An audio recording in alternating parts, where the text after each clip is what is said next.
আপনারা দেখছেন FS RL video. ভিডিওটি ভালো লাগলে আমাদের চ্যানেলটিকে সাবস্ক্রাইব করে আমাদের পাশে থাকা বেল আইকনটি প্রেস করে আমাদের সাথে দেখেন, ফুরফুরা শরীফের আমি পীর সাহেব বলতে চাইছি, মহামান্য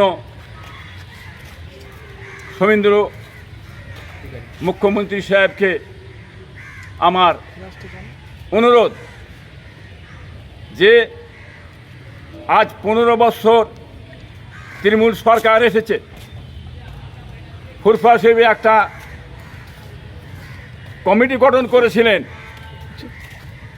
ফুরফুরা শরীফ, শিয়াখালা, জাঙ্গিপাড়া, রাধানগর, চারটে অঞ্চলে এই কমিটি চালাতে, মানে কমিটির চালায় পরিচালনা হতো।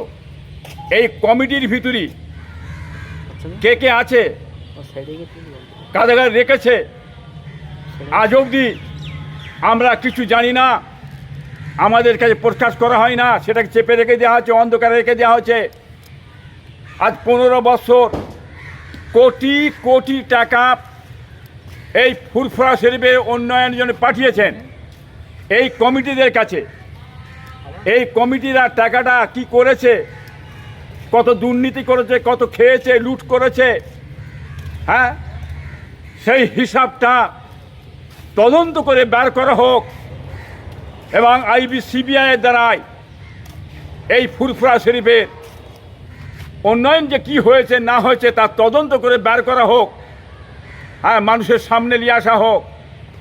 আজকে যারা এই ক্ষতি করেছে তাদের ঘরে সঠিকভাবে ধরে তাদের বিচার ব্যবস্থা করা হোক। আমি মহামান্য মুখ্যমন্ত্রী শমীন্দ্র সাহেবকে আমি বলতে চাইছি, ফুরফুরা পীর সাহেব হিসাবে একটু আপনি তদন্ত করে দেখুন, শত শত কোটি টাকা